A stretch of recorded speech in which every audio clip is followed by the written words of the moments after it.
आए सर आए, इब्तिदा करते हैं।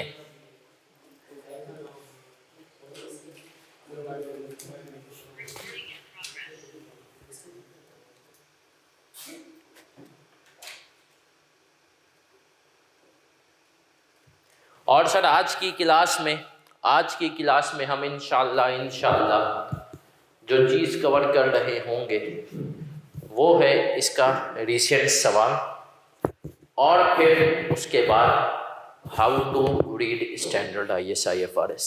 मैंने आपको शुरू में भी बताया था कि देखें as a teacher IAS IFRS हम पूरा आपको पढ़ा दें, एक एक चीज़ IAS IFRS से पढ़ाएं, लेकिन उसका सबसे बड़ा नुकसान ये होगा कि हमें कवरेज में डंडी मारनी पड़ेगी। क्योंकि अगर हम कवरेज में डंडी सवाल तो और वो भी पूरी कराएं तो आप यकीन माने FFR का कोर्स तकरीबन बन जाएगा। IFRS से पढ़ा और कवरेज 750 घंटे का। सही है सर।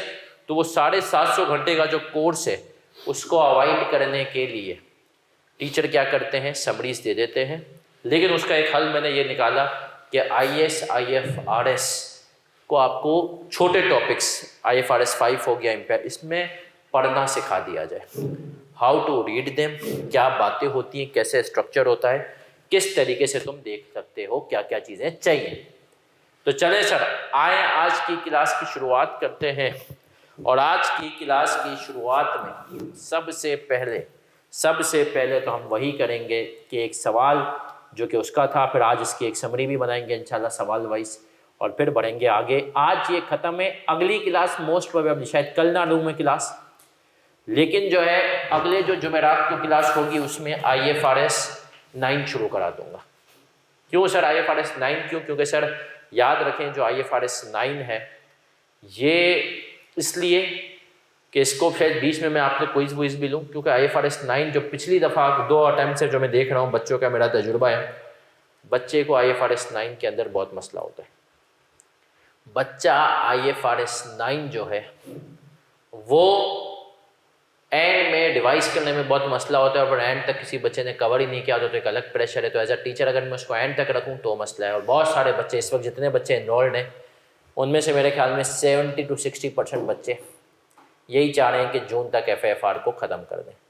अगर वो जून तक FFR को ख़त्म करना चाह रहे हैं तो IFRS 15 तो ऑनलाइन कर लेंगे, और फिर IFRS 9 जो है वो ताकि क्लासों के साथ हो जाए।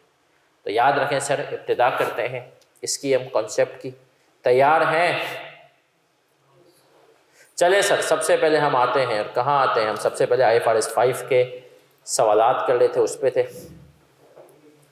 हमने कौन से सवाल नहीं किया IFRS 5 के, पहले तो मुझे ये बता दें हैंड आउट में से। हमने 22 तक थे, 22 कर लिया, हमने 21 भी कर लिया। 21 में इसका एक पार्ट 21 था, पास पेपर 22 आया, फिर विंटर 20 के अंदर इसको फिर टेस्ट किया गया है। और हमने कहा 20 हमने कर लिया था, कर लिया। हमने 19 भी कर लिया, हमने 18 भी कर लिया। 18 हमने नहीं किया था, वो इसलिए नहीं किया था क्योंकि हमने कहा इसमें जो है कंसोलिडेशन का इम्पैक्ट है। ठीक है सर, तो हमने कहा इसको अभी छोड़ते हैं। 17 किया था, 17 को अभी हम पढ़ लेते हैं, 16 तक तो हम शायद कर, ऐसा ही है। 17 को पढ़ते हैं ताकि सिर्फ हमारा एक 18 जाएगा आगे। Jenny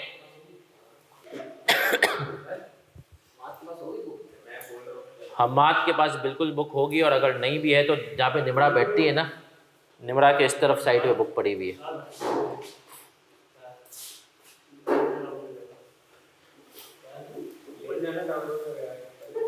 Jenny is a real estate company which specializes in industrial property. Investment properties, including those held for sale, constitute more than 80% of its total assets. Jenny operates through several subsidiaries and reported a subsidiary as held for sale in its annual financial statement for both 2012 and 13. On 1 January 12, shareholders had at a general meeting of the company authorized management to sell all of its holding of shares in the subsidiary within the year. ठीक है, Jenny had shown the subsidiary as an asset held for sale and presented it as discontinued operation in the financial statements at May 31 2012, ठीक है। Accounting treatment had been continued in Jenny's 2013 financial statements, ठीक है। Jenny had made certain organisational change during the year to 31 May 2013 which resulted in additional activities being transferred to the subsidiary. Also during the year to 31 December 2013, there had been draft agreements and some correspondence there with investment bankers which showed in principle only that the subsidiary was still for sale. अब sir जरा सवाल को समझते हैं। हमारा year and क्या है? 31 दिसंबर 2013।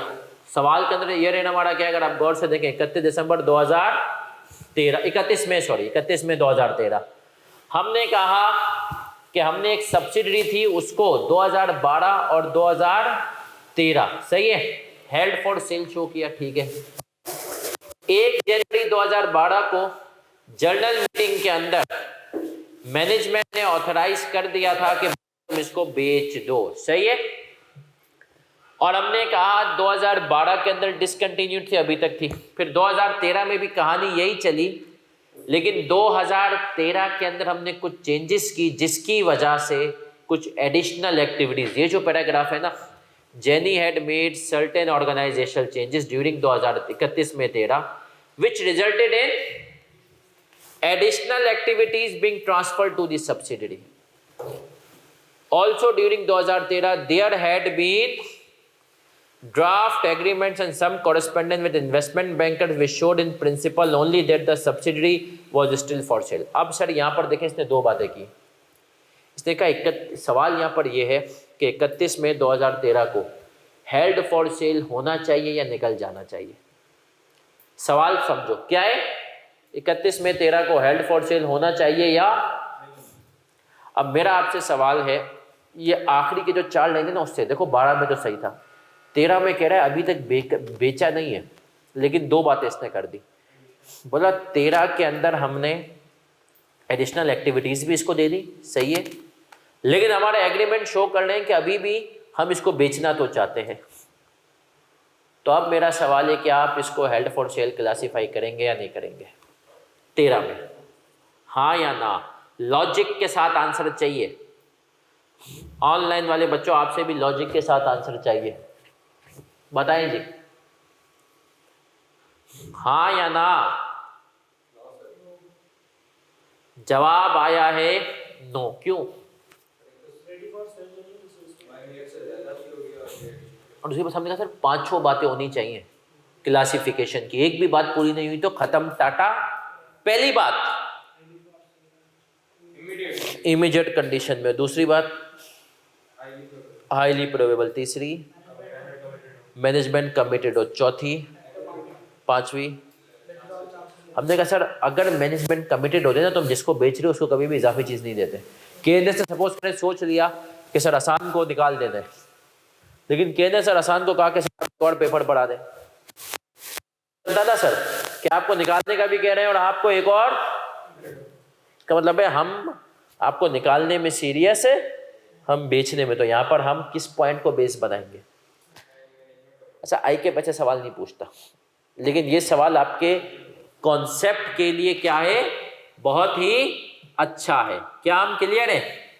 अच्छा जरा जल्दी से सब इसके बाद वाला सवाल भी एक अंदाजे पढ़ लें और मुझे बताएं कि आप वो सवाल अभी माना आपने कंसोलिडेशन नहीं पढ़ा, कर सकते नहीं कर सकते। पार्ट ए सवाल का बेसिकली ये कह रहा है global oil owns 100% equity in moon on 1 July 13 GL decided to dispose of 90% equity in MPL, 10% रखेंगे।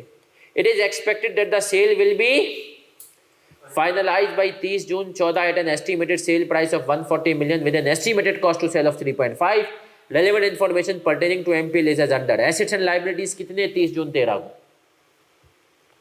नॉन करंट लाइबिलिटीज कितनी है 195, करंट एसेट्स कितने 90 और 90. It is estimated that MPL's trade debts amounting to 6 million will not be recovered, whereas provisions included in the liabilities amounting to rupees 8 million are no more required. ठीक है.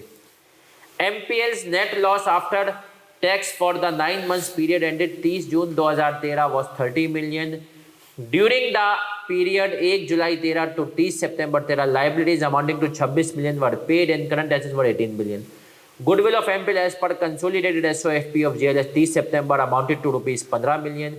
GL had incurred expenses to 1.4 disposal of the equity up to. अब sir यहाँ पर जो equity उनका को छोड़ो, मेरा एक सवाल है सर, क्या ये GL MPL को हेल्ड फॉर सेल क्लासिफाई कर दे?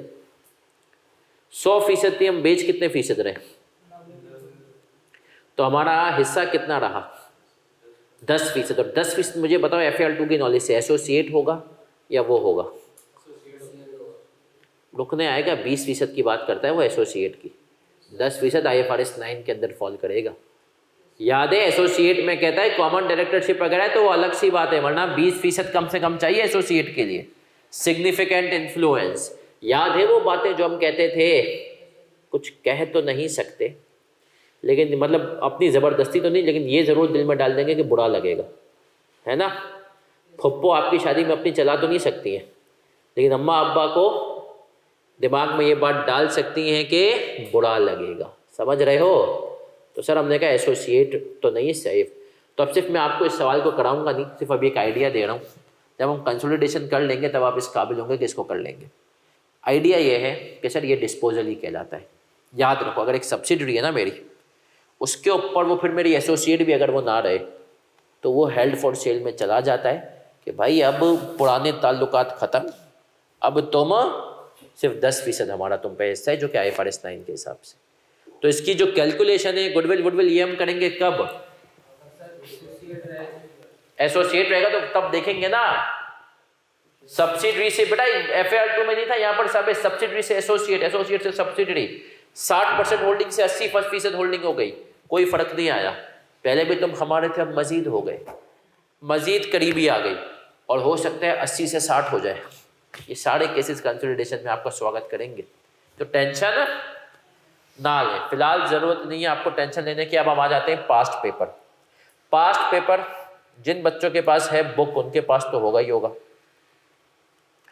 और जिन बच्चों के पास बुक नहीं है, मतलब बुक के एंड में मैंने पास पेपर डाल दिए, तो अगर आप नहीं भी है एंड आउट है तो आप ये देख लें जो प्रोजेक्टर पे देख रहे हैं वो विंटर 20 में इसको पूछा गया है, और कितने नंबर का सवाल है?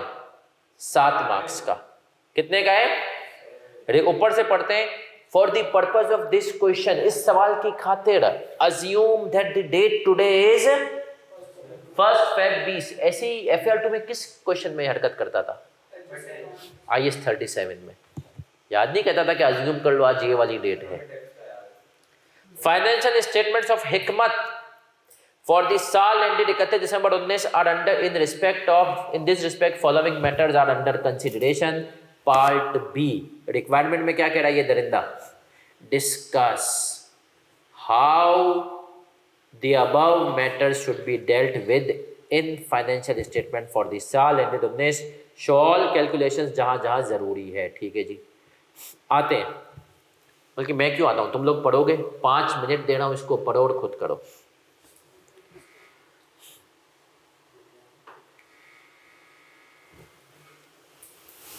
कितने मिनट है आपके पास? केवल 5. खुद से पढ़ना है, खुद से करना है.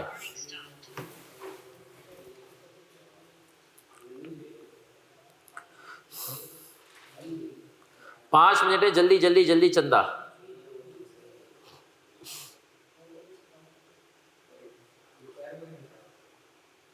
रिक्वायरमेंट है, डिस्कस करना है किस तरीके से ट्रांजैक्शन को डील करेंगे फाइनेंशियल स्टेटमेंट्स 31 दिसंबर 2019 में.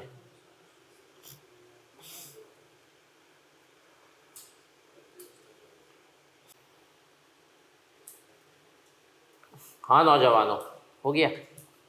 डिपार्टमेंट में क्या कह रहे हैं? Discuss shawl calculations. अब मुझे ज़रा हो गया तो मुझे बताओ ईयर एंड पे कितने पे रखेंगे अकेले? तो बताओ. पहला सवाल जो कि इस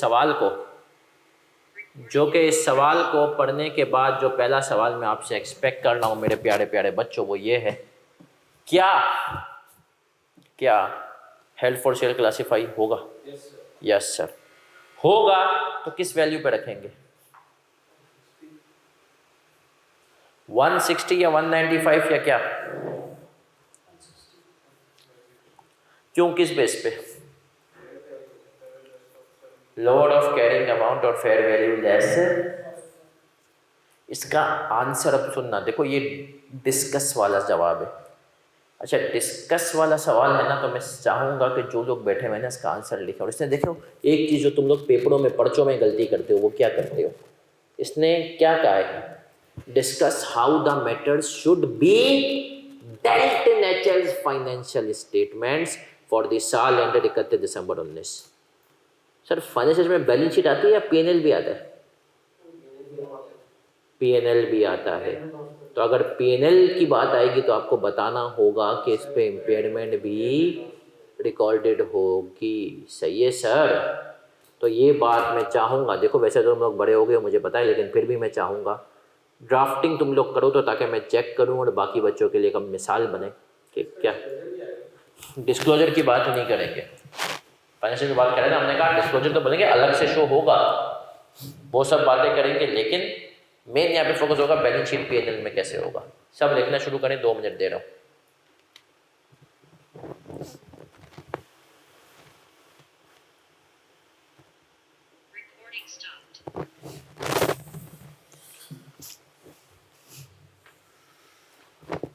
गलती से नहीं डरना है मेरा बच्चा, ना पहली है और ना ही सोचे तो सही इससे पहले क्या कुछ कर बैठे हो। सोचा है कभी? जी मेरे बच्चों, डन एंड डस्टेड लिखा किसी ने?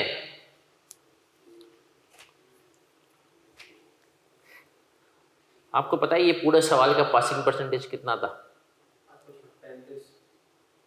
7%। वही BC 7, केवल 7। मतलब आईकेप को ये बात पता चल रही है कि जज्बात के इज़हार में मार खाते।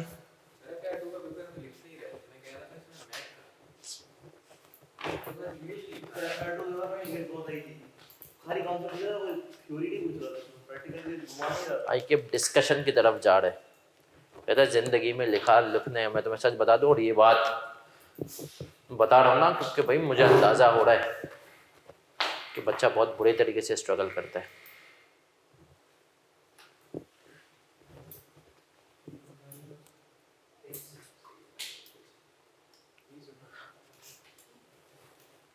कितने का लॉस आ रहा है?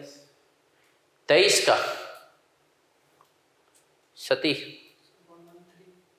113।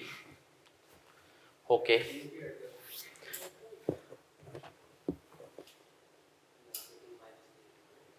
चले सर, सवाल आप सबके सामने है, ऑनलाइन वाले बच्चों आपके भी सामने है। तो हमने कहा अगर आप गौर से देखें, ओहो सवाल की विंडो हट गई, आ जाए। हमने कहा बीओडी ने 29 दिसंबर 19 को डिसाइड किया, सही है कि हम इसको बेच देंगे, लॉस था, सही है सब बातें। Actual sale of this segment was finalised in, वो तो बात की हमने, at year end it was expected to realise ₹160 million from this sale. Classify कर दिया। अब आते हैं लोअर ऑफ कैरिंग अमाउंट। अब सर जब हम सीजीयू की बात करते हैं, सब्सिडी की बात करते हैं ना, तो हम उसकी बात करते हैं ओवरऑल बेसिस पर। अब ओवरऑल बेसिस पर देखें तो आप उसके पीपी को भी ऐड करेंगे, इंटेंजिबल को भी ऐड करेंगे, करंट एसेट्स को भी ऐड करेंगे और माइनस करेंगे किसको? लायबिलिटीज को। तो ये कितना बनेगा? 183। इसका टोटल कितना हो जाएगा? 183। सर अगर इसका टोटल 183 होगा तो ईयर एंड पे क्या वैल्यू है? तो हम लोअर पे जाएंगे, और लोअर पे जाएंगे तो कितने पे रिकॉर्ड करेंगे इसको? हम इसको रिकॉर्ड कर रहे होंगे 160। यहां तक क्लियर है? अब आपको अच्छा मुझे बताओ, पीएनएल में पिछले साल को क्या हमें कंपैरेटिव को एडजस्ट करना पड़ेगा? हाँ, बैलेंस शीट में करना पड़ेगा? नहीं। अब आईकेप का मैं पहले आपको इसका कमेंट पढ़ाने लगा हूं, फिर मैं आपको इसका आंसर पढ़ाऊंगा। ड्राफ्टिंग तो तुम लोगों ने करनी नहीं है ना? दिखा, सती ने कर लिए।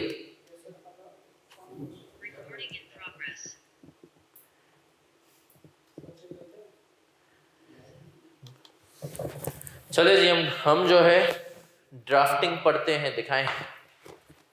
सर ड्राफ्टिंग बहुत ज़रूरी है, क्यों करवा रहा हूँ? ताकि अब जज्बात का इजहार उसको बताए। यहाँ मार खा जाते हैं लड़के, लड़कियों को तो ज़रूरत नहीं पड़ती प्रैक्टिकल लाइफ में, लेकिन पेपर में तो पड़ती है ना। हाँ जाए,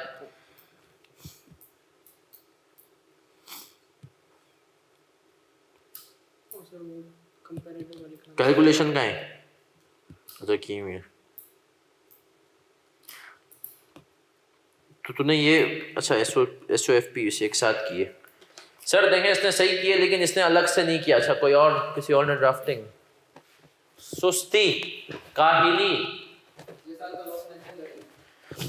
जी जी सर, आ जाएं। अब हम आपको बताते हैं पहले ICAP केस में क्या जज्बात थे।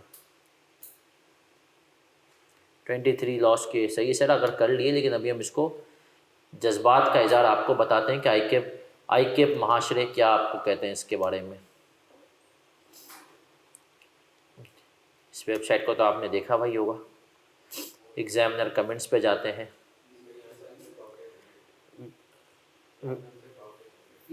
विंटर 20 कितने परसेंट है? 7%, सही है। अच्छा इसमें आ जाओ, मैं आपको बताऊंगा, अभी रुके। जज्बात का इजहार further in question 1 many examinees directly क्या कर रहे, जम्प्ड। देख रहे हो, ये वाली लाइन पढ़ रहा हूं। Many examinees directly jump to the conclusion और just presented computations without providing the reason.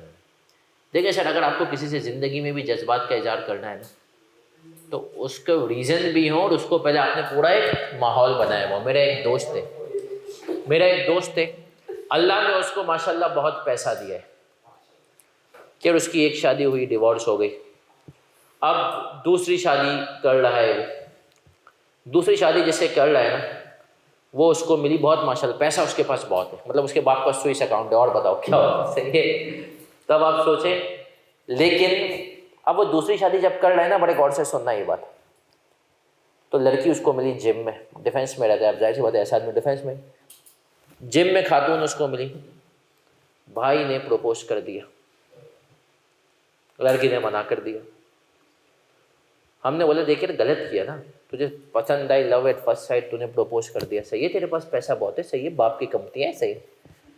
हमने कहा यार उसको एहसास दिला कि तू उससे प्यार करता है, सही है।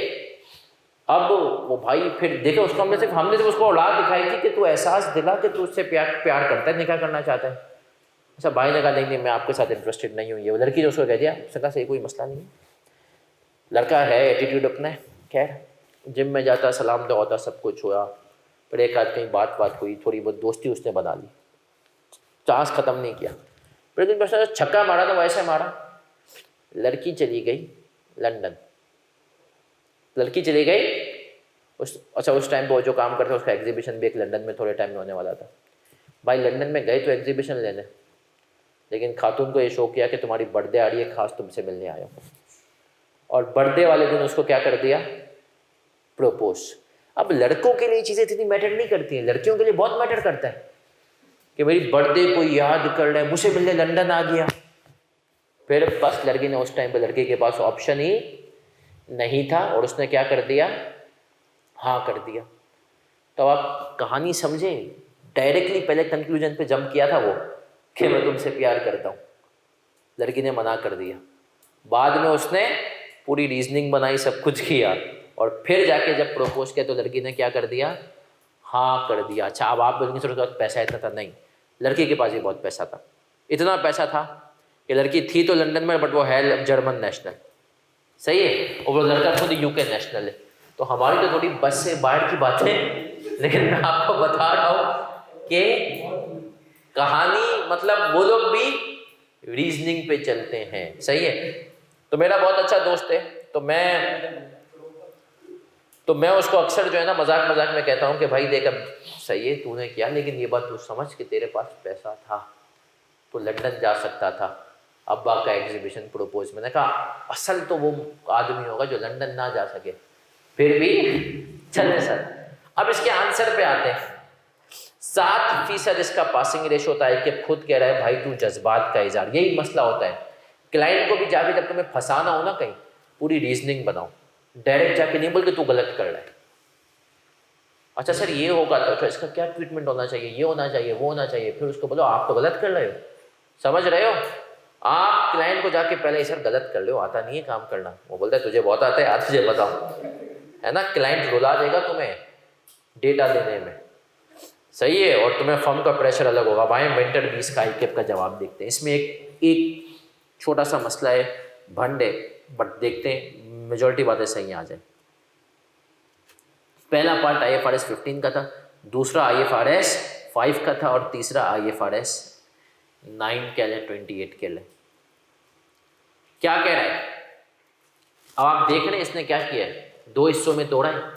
तुम लोग पेपर में ये काम नहीं करते। इसने कहा बैलेंस शीट की बातें अलग और P&L की बातें अलग। कह रहा है asset of the segment would be presented separately from other assets as assets of disposal group held for sale at lower of carrying amount less fair value less cost to sell। सही है sir. तो अब ये कर क्या रहा है, अब आप देखें सर। हंसने का देखो भैया शो तो, अच्छा पहले मैं तुम्हें इसका P&L से पढ़ा देता हूँ, तुम लोग शायद कनेक्ट कर पाओ ज़्यादा। P&L पे आ जाओ। The statement would be divided into continued and discontinued operations. Revenue and expenses of the segment would be presented under discontinued operations। comparative figures of this segment would be reclassified into discontinued operations। and impairment loss of 23 million जो तुमने निकाला है ना भाई, सारे assets को plus किया, उसमें से माइनस क्या की, लाइबिलिटी माइनस कर दिया 160, शुड बी रिकॉग्नाइज 23 मिलियन का इसने कह दिया इम्पेयरमेंट लॉस रिकॉग्नाइज। क्योंकि हमने क्या कहा कि सर जब आप CGU की इम्पेयरमेंट करते हैं या IFRS 5 में लेकर आते हैं तो ओवरऑल नेट करके लेकर आते हैं। नेट की वैल्यू 160 थी, हमारे हिसाब से बन रही थी कितनी, 253, ऐसा ही है। तो वहाँ नेट हमारे हिसाब से बन रही थी 183 और 160 में से आपने जो है नेट किया, ये आ गया। अब क्या कह रहे हैं, ये पॉइंट जो सब बच्चे भूल गए, सवाल पे फिर से लेकर जाऊंगा। ये कह रहा है the actual sale of this segment was finalised in January 20 at a price of rupees 145 million. इसने कहा भैया ये मुझे बताओ, कंडीशन 160 का ईयर एंड पे था, बाद में कितने का हो गया, तो हो सकता है कि तुम्हें ईयर एंड पे इसकी इम्पेयरमेंट मजीद करने की ज़रूरत हो, है ना सर। तो अब इसने ये बात की, क्या कहा इसने, ये कह रहा है subsequent sale of this segment in January 20 at 145 indicates that the impairment loss for this segment might need to be adjusted if the amount represents fair value less cost to sell of this segment as at। इसने ये नहीं बताया ज़रूरी होगा। इसने कहा अगर उस दिन लगता ना कि 145 पे आ चुका होता तो तुम इसको क्या करते, इम्पेयर भी कर देते। उसने कंफर्म बात नहीं की। अब आ जाओ बैलेंस शीट पे, क्या कह रहा है, assets of the segment, asset for the, अच्छा एक और चीज, comparative figures of the segment would be reclassified into discontinued। ये बात भी याद रखना, ये बात भी तुम लिखना भूल जाते हो, सही है, ICAP इनको भी देखता है।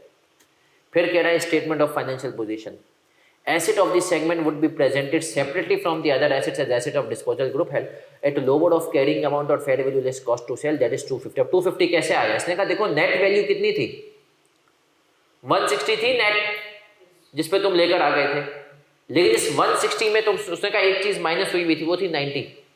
भाई जो तुमने नेट एसेट्स निकाले थे वो कितने के निकाले थे इस चीज के। अगर मैं सवाल के ऊपर आऊं, कहां गया सवाल, हाँ सॉरी, सवाल में जो ये था 195 वाला टैप था, इसका टोटल कितना था, 183 था, इसमें से 90 तुमने माइनस किया हुआ था ना। तो इसने कहा जब प्रेजेंटेशन शो करोगे तो लाइबिलिटीज अलग होंगी, एसेट्स अलग होंगे। तो अगर नेट की वैल्यू 160 है तो इसमें प्लस कर लो कितना, 90, 250 हो गया 250। मतलब 250 के एसेट शो करो, while the liabilities of this segment would be presented separately from other liabilities and liabilities associated with disposal group, जो कि कल की क्लास में हमने देखा था 90। एसेट्स अलग शो होंगे, लाइबिलिटी नेट फिगर वो होगी जो fair value less cost to sell बन रही होगी। बाकी एसेट्स को आपको हमेशा लाइबिलिटीज को ऐड करके अलग शो करना है। हाँ, ओवरऑल पे देखेंगे, लेकिन जब प्रेजेंटेशन आएगी तो बैलेंस शीट में एसेट्स को अलग शो करना है, लाइबिलिटीज, क्योंकि ये एसेट स्टैंडर्ड डील किसको करता है, non current asset held for cell, asset की बात करता है ना, लेकिन लाइबिलिटीज को आपने आते हैं। फिर कह रहे हैं comparative figures for the assets and liabilities of this segment would not be reclassified. देखो आंसर तुम सबको आता था कि 23 की इंपेयरमेंट है, सही है, लेकिन देख रहे हो उसने कंपैरेटिव की बात भी की, उसने बाकी चीज़ों की बात भी की। तो इसका मतलब क्या है, इसका मतलब है पहले इसके एग्जामिनर कमेंट्स पढ़ते हैं इस सवाल के। गोल्ड मेडल वाले बच्चे ने कितने मार्क्स लिए थे, और ये पेपर होगा 110 नंबर का, तो 25 नंबर तो वो भी छोड़ता है। तू समझता है पेपर में तुझे पूरा पेपर करना है, आए 1 पूरा पेपर करना है, मतलब पूरे पेपर में से पूरे मार्क्स लेने, नहीं सर सबके मार्क्स लूज होते हैं। आ जाए पढ़ते हैं। Answers were often correct but examiners did not discuss changes to be made in the presentation of financial statements in respect of comparatives and comparative और क्लासिफिकेशन में जो चेंजेस होंगे ना उसके बारे में जिक्र खैर ही नहीं हुआ। समझ रहे हो, करने की जरूरत तो वो भी थी ना सर, नहीं किया, कंपैरेटिव्स की बात ही नहीं की। Further very few examiners discuss the possibility of the subsequent sale at 145 million. अब मैं तुम्हें बता दूं इसका पार्ट ए जो है ना वो बहुत मुश्किल था, सही है, बाकी जो इसके पार्ट थे वो इतने मुश्किल नहीं थे। सी तो बहुत इजी था, तो आए सर और आते डी के ऊपर, डी भी कोई इतना मुश्किल नहीं था। अब आते हैं सर, और हमने जब ये यहाँ तक पूरा सवाल कर लिया तो अब हम आएंगे और किसकी तरफ बढ़ेंगे, IFRS की तरफ। किसकी तरफ, ये हमने पूरा स्टैंडर्ड खत्म किया। स्टैंडर्ड खत्म करने के बाद हम आगे आए और हम अब IFRS 5 को पढ़ेंगे। स्क्रीन पे ही मैं शेयर करूंगा, ग्रुप्स में भी आपके पास आ चुका है। खरीदने की अभी ज़रूरत सीनियर से ले लें, खरीदना हो तो फिर जून में देखेगा ICAP के क्या अनाउंसमेंट आती है, दिसंबर में तुम्हारा पेपर क्या है। आई एम एक्सपेक्टिंग कि आपका पेपर जो है वो मैनुअली होगा। 6 महीने ICAP डिले कर देगा, जब तुम लोगों का जो पेपर की बारी आएगी दिसंबर 23 की। क्या चाहते हो, मैनुअल हो ऑनलाइन हो? सभी होंगे, टेंशन क्यों लेते हैं, लेकिन दिसंबर का डिले करेगा, अगले जून में एक अटेम्प्ट तुम लोगों की पड़ेगी।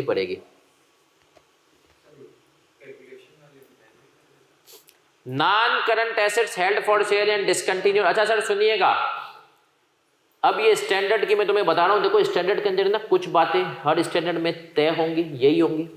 जैसे शुरू का एक परिचय में बताएगा कि पूरी कहानी क्या है, किस टाइम पे ये आया, क्या हुआ, सही है। फिर हमने कहा कंटेंट्स में जैसे नहीं होता किताब के अंदर क्या क्या चीज़ें कहाँ है, अब आपको ना कुछ कंटेंट्स हर जगह सेम मिलेंगे, वो मैं आपको बताता हूँ कौन से। ऑब्जेक्टिव हर जगह सेम मिलेगा, क्यों आया ये स्टैंडर्ड। स्कोप मतलब हर जगह मिलेगा, मतलब ये हेडिंग वाइज तो होगी। इसी तरीके से प्रेजेंटेशन एंड डिस्क्लोजर वाला पोर्शन हर जगह होगा। ट्रांजिशनल प्रोविजंस हर जगह। ट्रांजिशनल प्रोविजंस क्या होती हैं कि जब ये चेंज आया तो नया कब लगाओगे, पुराना कब लगाओगे।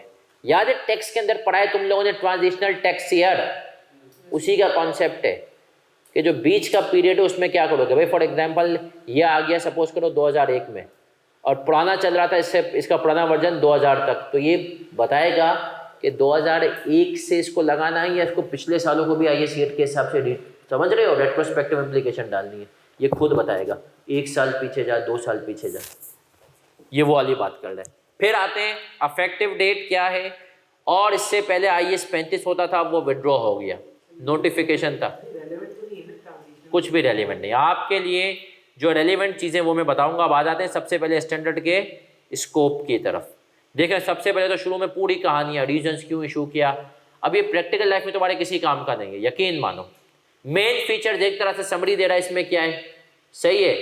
ये भी अगर आपको पता है स्टैंडर्ड किस चीज़ को डील कर रहा है तो इतने मसले की बात नहीं है। ऑब्जेक्टिव पे आ जाओ, जो हम आपको बताते हैं ना ऑब्जेक्टिव क्या है, सही है, उनके ऊपर क्या है, कैसे करना है, एक तो इसने मैं बता दिया ऑब्जेक्टिव क्या है, सही है। Objective of this is to specify the accounting for asset held for sale and presentation and disposal of discontinued operation, कैसे अकाउंटिंग करनी है, सही है। फिर असल चीज इसकी क्या होती है, स्कोप, हर स्टैंडर्ड में कि भाई किसके ऊपर एप्लीकेबल है, किसके ऊपर नहीं है। मैं आपको एक बात बता दूं सर, अक्सर ऐसा ऑडिट फर्म्स के अंदर हुआ है, क्लाइंट में और उसमें फड्डा हो गया ना कि यार ये चीज़ की ट्रीटमेंट ये होगी। मेरे साथ एक दफ़ा हुआ, अब एक चीज़ थी अभी आपको समझ में नहीं आएगी, इम्पेयरमेंट के ऊपर उसमें हो गया फड्डा कि यार इस चीज़ की इम्पेयरमेंट इसके हिसाब से ये वो फला, हम भी लड़ रहे हैं, क्लाइंट भी लड़ रहा है, एंड में एकदम से क्लियर को अभी ये तो स्टैंडर्ड डील ही नहीं करता इम्पेयरमेंट में तो ये आता ही नहीं, सही है। क्लाइंट के मैंने पार्टनर को बोला सर ये तो हमारा आप गलत रक्शे के पीछे भाग रहे हैं, इसका स्कोप तो पढ़ें।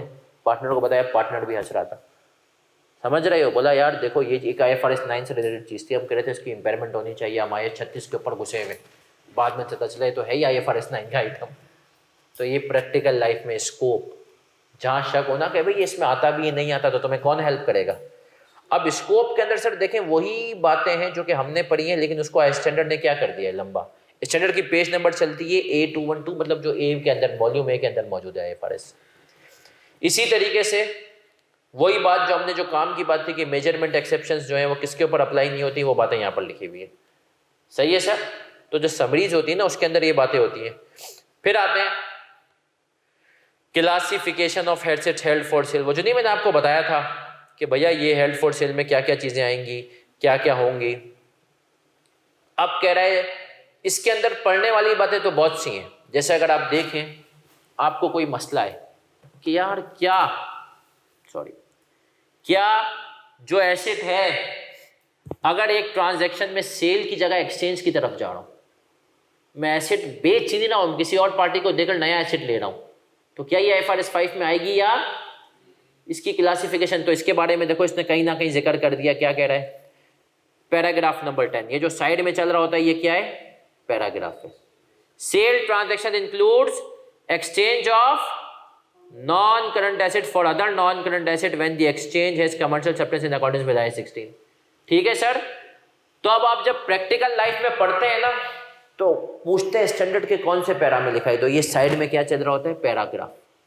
फिर आगे आते हैं सर, ये जो पैराग्राफ नंबर 12A है इसका मतलब क्या होता है, बताओ क्या होता है, तुक्का लगाओ भाई। 12A का मतलब क्या है, 12A का मतलब होता है कि भाई ये पैराग्राफ इनिशियली नहीं था, या तो बाद में आया, या तो इसमें कुछ ऐसी बातें जो हमने आगे और एक्सप्लेन कर दी, सही है भाई। 12 हमने जारी कर दिया पहले वर्जन में, एक बात उसकी रह गई, अब 12A में वो बात कवर कर लो, ये एक्सप्लेन करनी है फर्दर। इसी तरीके से non current assets are to be abandoned, मतलब वो नॉन करंट एसेट जो तुमने कहा अभी हम यूज ही नहीं कर रहे, खत्म कर दो, फारिग हो गए, वो हेल्ड फॉर सेल नहीं होंगे। फिर आ जाओ क्लासिफिकेशन के बाद आती है अगली चीज जो कि हर स्टैंडर्ड में होती है, उसको हम कहते हैं measurement. Measurement of non current asset. अब सर सुनिएगा, अब ये मेजरमेंट से एक बात तुम्हें समझाने वाली है। इसमें आप देखेंगे स्टैंडर्ड के अंदर कुछ बातें बोल्ड में लिखी होती हैं, सही है। ये बोल्ड वाली बातें तुम्हें मेन बात बताएंगी। जैसे कि देखो यहाँ पर क्या कह रहा है, an entity shall measure a non current asset और disposal group classified as held for sale it is lower of carrying amount and fair value less cost to sale. यही बात हमने पढ़ी है, ये मेन बात बता दी। An entity shall measure a non-current asset classified as held for sale to for distribution to owners। अच्छा अब इसको भी समझना सर, इसने कहा एक तो होता है हेल्ड फॉर सेल और एक होता है कि कुछ चीज़ें ऐसी होती हैं जो कि हम बेचते नहीं है, ख़त्म कर देते हैं और बांट देते हैं। अब मैं आपको इसका एक कॉन्सेप्ट दूंगा, इसका कॉन्सेप्ट लें, अभी सिर्फ सुनिएगा। ज्वाइंट ऑपरेशंस हम पढ़ेंगे कंसोलिडेशन में। अब ज्वाइंट ऑपरेशंस क्या होता है, बड़े गौर से सुनना है सब बच्चों ने। OGDC सुना होगा ना नाम, OGDC का, सही है। I think KPMG clinic oil and gas development company Pakistan की मशहूर है, और पाकिस्तान पेट्रोलियम, दोनों का काम है तेल को ढूंढना मुल्क में से। अब तेल ढूंढने में बहुत पैसा लगता है। पीपीएल और ओजीडीसी मिले, बोला यार देख तेल ढूंढना है, तुम्हें भी लगता है कि इस लोकेशन से मिलेगा, हमें भी लगता है मिलेगा, लेकिन अगर नहीं मिला तो जितना खर्चा अरबों में हो जाएगा हम दोनों की हो जाएगी, लग जाएगी वाट। क्या लग जाएगी? वाट। तो बोला एक काम करते हैं, एक ज्वाइंट अरेंजमेंट कर लेते हैं, आधे पैसे तुम मिलाओ, आधे पैसे हम मिलाते हैं। प्रोजेक्ट को शुरू करते हैं 5 साल के लिए। 5 साल में तेल निकला तो ये तेरा वो मेरा, एक तेरा एक मेरा, दो तेरा दो मेरा। और अगर नहीं हुआ तो ये जो एसिड है ना, आधे तुम ले जाना आधे हम ले जाएंगे, एक रेशो में डल जाएंगे। तो जब ऐसा हो ना, एक तो होता है कि मैं अपना एसिड बेच रहा हूँ, अब ओजीडीसी कह रहा है कि मैं अपना एसिड बेच नहीं रहा हूँ, वो एसिड को हम खत्म ही कर देंगे, बट जाएगा, तो उसको हम क्या कहते हैं? Distribution to owners. Joint arrangement थे, ओजीडीसी ने 4 मशीनें और ओजीडीसी ने पैसे लगाए 60% और पीपीएल ने लगाए 40%। अब दोनों ने कहा जब इसको खत्म करेंगे ना, तो खत्म करने के टाइम पर 60% मैं ले जाऊंगा, 40% तू ले जाना। तो अब ये हो गया डिस्ट्रीब्यूशन टू ऑनर्स। समझ रहे हो सर? तो ये है बेसिकली जिसको ज्वाइंट अरेंजमेंट में हम और कवर करेंगे। तो हेल्ड फॉर सेल, अब उसने कहा उसको भी कैरी करते हैं, लोअर ऑफ कॉस्ट और fair value less cost to sell. अब आते हैं, if a newly acquired meets the criteria to be classified as held for sale, applying paragraph 15 being measured initial recognition at carrying amount less cash for sale, not been classified the fair value less cost to sell। ये सारी बातें मैं कर रहा है आगे explanation की, कि अगर एक एसिड खरीद कर दिया तो क्या करोगे? तो हमने कहा कि जो है अगर एक एसिड को तुमने खरीदा और पहले दिन भी क्लासिफाई कर दिया तो भी इसको fair value less cost to sell पर रखोगे। इसी तरीके से कह रहा है, आगे सारी डिटेल एक्सप्लेनेशन दे रहा है। When the sale is expected to occur beyond 1 year, the entity shall measure the cost to sell at their present value. Any increase in present value of cost to sell that arises from the passage of time shall be presented in। अब इसने कहा 1 साल में expected to cell हो जाए, लेकिन अगर तुम्हें लगता है कि 2-3 महीने ऊपर हो जाए, present value cost to sell की निकाल देना। फिर कह रहा है वही बात, immediately before initial classification held for sale shall be measured in accordance with applicable IFRS। अब इसके अंदर इसने एक एक छोटी छोटी बात भी कवर की है। On subsequent remeasurement of a disposal group, the carrying amount of any assets that are not within the scope of measurement requirement of this IFRS but are included in disposal group classic, वही बात जो measurement से out थे, shall be remeasured in accordance with applicable IFRS। इसी तरीके से ये सारी बातें कर रहा है, recognition of impairment loss and इसका रिवर्सल क्या होगा। ठीक है भाई, फिर ये बता रहे किस पैराग्राफ में मैंने क्या बात डिस्कस की है। और अगर इसको आप और गहराई से देखें, changes to plan to cell और plan of distribution to owners, सही है, उसके केस में क्या होगा, वही बात चेंज करते हुए ख्याल रखना है कि लोअर पे लेकर आओगे। और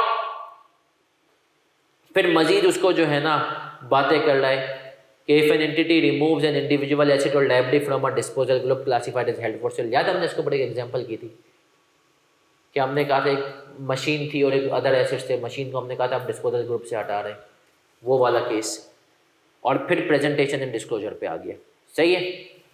30 में ये भी हर स्टैंडर्ड में होगा, an entity shall present and disclose information that enable users of the financial statements to evaluate the financial effects of a discontinued operations and disposal of non current assets और disposal group presenting discontinued operations. फिर आप आए discontinued operation क्या होता है, इसके ऊपर बात हुई, एंटिटी क्या चीज़ डिस्क्लोज करेगी, और हमने कहा कि जो है रेवेन्यू में क्या चीज़ें आएंगी, जो चीज़ें हम डिस्क्लोजर में पढ़ चुके हैं, वो सारी बातें इसने की। गेन और losses relating to continuing operations क्या होगा, सही है। अब presentation of non disposal group, additional disclosure, भाई एडिशनली और क्या चीज़ बताएंगे, अब ये चीज़ पढ़ने वाली है, इसको पढ़ते हैं आ जाए। 41 इसने कहा एक तो तुम P&L बैलेंस शीट बता दोगे, नोट दे दोगे, कह रहे फिर क्या बताओगे, an entity shall disclose the following information in the notes in the period in which a non current asset has been either classified as held for sale और sold, जिस बेच दिया। A description of the non current asset, क्या description है, किसको बेच रहे हो। A description of the facts and circumstances of the sale और leading to the expected disposal and the expected manner and timing of the disposal। फिर कह रहा है द गेन और loss recognise in accordance with paragraph 20 and 22 and if not separately, मतलब कितना gain और loss आपको आ रहा है डिस्पोजल करते हुए, फेयर वैल्यू पे लेकर जा रहे हो नहीं जा रहे। Presented in the statement of comprehensive income, the caption in the statement of income that includes, मतलब इसको हम पढ़ेंगे कंसोलिडेशन में। बाज मरतबा गेन लॉस ऐसा आ जाता है जो पीएनएल में नहीं जाता। If applicable the reportable segment in which the non current asset is presented in accordance with, क्या मतलब सर याद है IFRS 8? हम बताएंगे कि नॉन करंट एसेट IFRS 8 के हिसाब से इस रिपोर्टेबल सेगमेंट का हिस्सा था, ये बात भी बतानी है। फिर इसने आगे बात की, कौन से पैराग्राफ, ट्रांजिशनल प्रोविजंस की बात की, अफेक्टिव डेट की बात की, और हमने कहा विड्रॉवल ऑफ IAS 35, हमने कहा इससे पहले होता था IAS 35, इसको इसने क्या कर दिया, विड्रॉ। अब सर देखें, ये आपको मैं इनकरेज करता हूं, टाइम है तो पढ़ो, लेकिन अगर टाइम नहीं है तो नहीं पढ़ो, जो क्लास की चीजें उसको अच्छे से कवर कर दो। अब जैसे कि मैंने आपको पहले भी कहा था, क्या कहा था मैंने आपको पहले, कि सर हम हर टॉपिक के एंड में, थोड़ी टाइम अपनी जगह, हर टॉपिक के एंड में हम उस टॉपिक का एक ऑडियो समरी बना लेंगे, वीडियो समरी बना लेंगे, जिसके अंदर आप लोगों को पूरे IAS की सवाल वाइज समरी मिल जाए, ताकि देखें सर एंड का टाइम होगा ना तो आप लोगों के लिए बहुत मसला है एंड के टाइम में रिवाइज करना। तो आए सर, हम आते हैं और इसकी समरी के थ्रू आते हैं, हम IFRS 5 के ऊपर आ जाते हैं। IFRS 5 कॉम्प्रिहेंसिव, सर ये इसकी मैंने एक और समरी भी डाली हुई है, ये समरी भी आप पढ़ लीजिएगा, एक किताब आती है, ये समरी है जिसको हम कहते हैं ग्रिपिंग IFRS, उससे ये समरी डाली गई है। सही है सर, ग्रिपिंग IFRS वो किताब है, उसके अंदर जो है ना, जैसे अब यहाँ पर हमने मेजरमेंट की बात की ना, तो वो फ्लो चार्ट की सूरत में बता देती है, आपको लेने की ज़रूरत नहीं है। चले सर, तैयार हैं, शुरू करें। सर IFRS 5 पे हम आए, सबसे पहले तो हमने इसका ऑब्जेक्टिव पढ़ लिया था कि भाई क्यों आया है। स्कोप के अंदर जो सबसे इंपॉर्टेंट बात थी, हमने कहा क्लासिफिकेशन वाइज ये सब पे अप्लाई होगा, लेकिन जो है मेजरमेंट वाइज कुछ चीज़ें इसके स्कोप से बाहर हैं। उसमें जो इंपॉर्टेंट चीज़ें वो क्या है, IFRS 9 है, आपके पास IAS 12 है, IAS 19 है, IAS 40 है, और हमने कहा सर क्या है हमारे पास, हमने कहा बायोलॉजिकल एसेट है, कॉन्ट्रेक्चुअल एसेट। याद रखिएगा ये तो नॉन करंट एसेट है जो कि आउट है, हर तरह का करंट एसेट तो वैसे ही आउट है, समझ रहे हो, इन्वेंट्री वैसे ही आउट है। फिर आगे बढ़े थे, और आगे बढ़ते हुए हमने पढ़ा था कि हमें भैया जो है क्लासिफिकेशन करनी है कब, जब 5 बातों पे पूरा हो। हमने कहा इमीडिएट सेल कंडीशन में अवेलेबल हो, सेल क्या हो, हाईली प्रोबेबल हो, एक्सपेक्टेड हो कि 1 साल के आसपास हो जाएगी, तीसरा मैनेजमेंट की कमिटमेंट हो, चौथी बात क्या थी, सेल के लिए हम एक्टिवली मार्केट कर लें और हमने एक्शंस रेडी कर दिए हो, कि जिसके अंदर हमने कहा हमने प्लान बना लिया हो और सब कुछ हो, जिसके लगता हो कि विड्रॉवल के चांसेस बहुत कम है। फिर हमने कहा सर जब क्लासिफिकेशन करेंगे तो क्लासिफिकेशन करने से पहले शुरू में किस पे रखेंगे इसको, मतलब करने से पहले as per relevant IAS IFRS major करेंगे, और क्लासिफिकेशन करने के बाद lower of fair value less cost to cell और वैल्यू इन यूज कर रहे होंगे। सर फिर हम आगे आए थे, आगे आते हुए हमने पढ़ा था कि हो सकता है इसकी सब्सिक्वेंट इंपेयरमेंट भी है।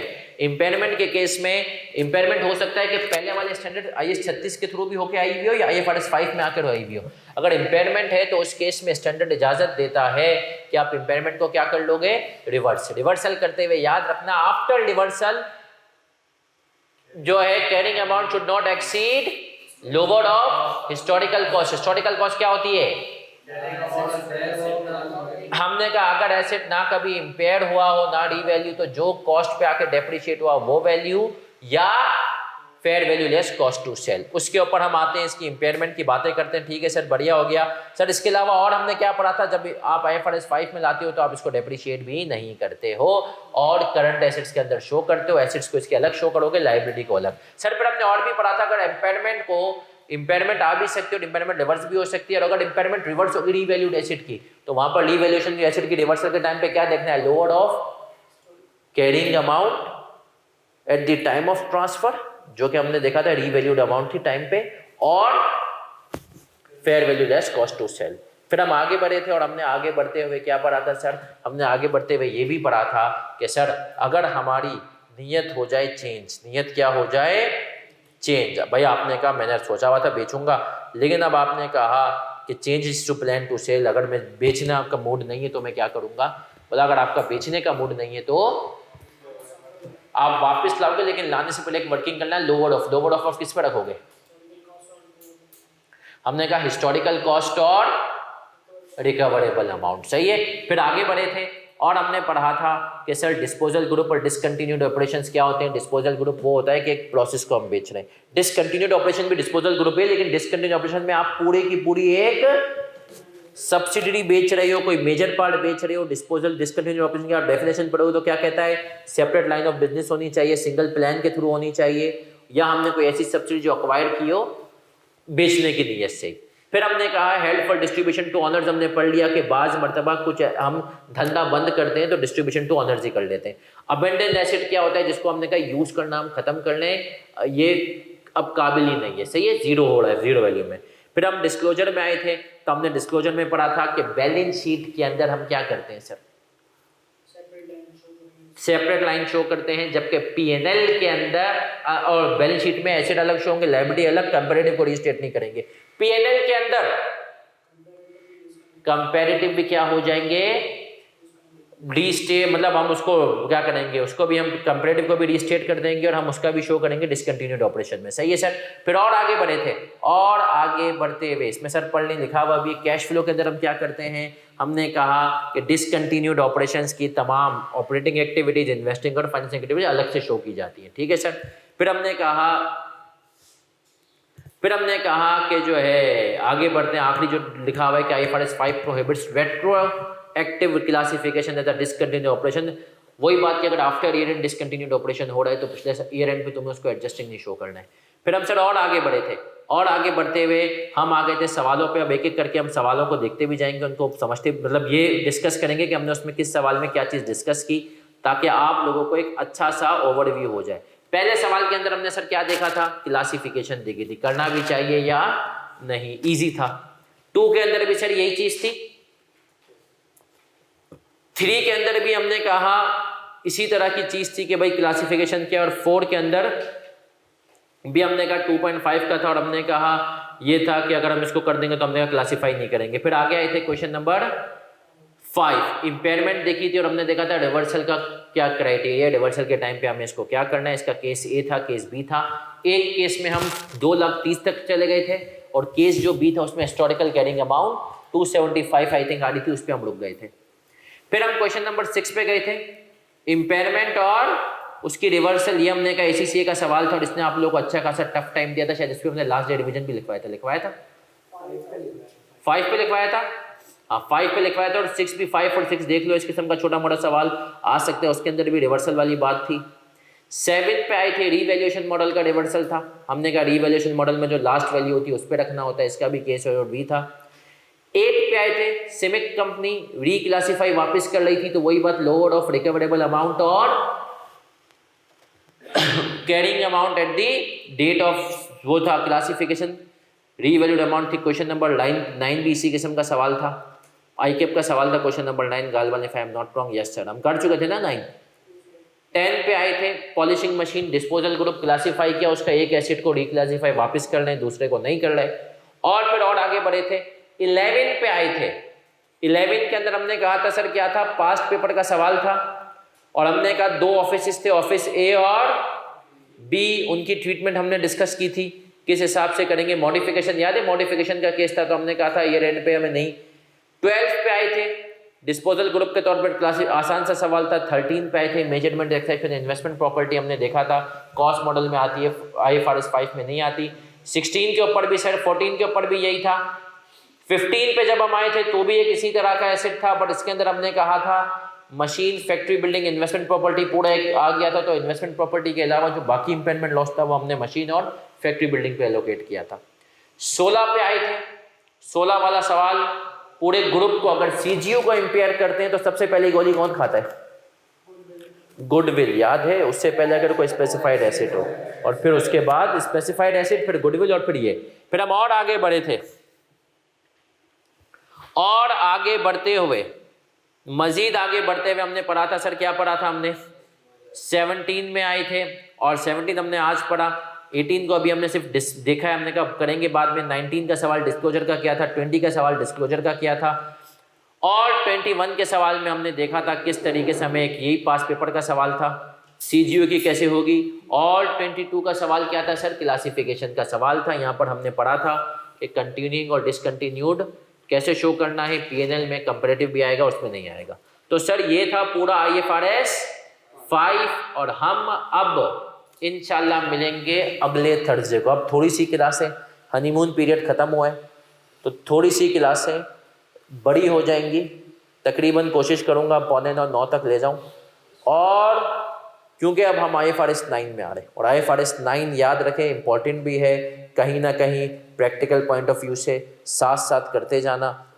दूसरी चीज़, कल की क्लास नहीं होगी, सैटरडे वाली क्लास कल खाली नहीं होगी, वरना होगी। हो सकता है 31 दिसंबर को भी, पहले मैंने सोचा था कि क्लास नहीं लूँगा, बच्चों का स्टॉक काउंट होता है, बट बच्चे आते कितने ऑनलाइन आपको पता है, तो जो आएंगे वो ले लेंगे, नहीं तो रिकॉर्डिंग है तो हम रखें कल की क्लास। क्योंकि मेरी कुछ अपॉइंटमेंट, तो कल की क्लास बेशक टाइम टेबल में लगी हुई हो, कल की क्लास नहीं होगी। तो अपना ख्याल रखिएगा, दुआ में याद रखिएगा। अल्लाह हाफिज़।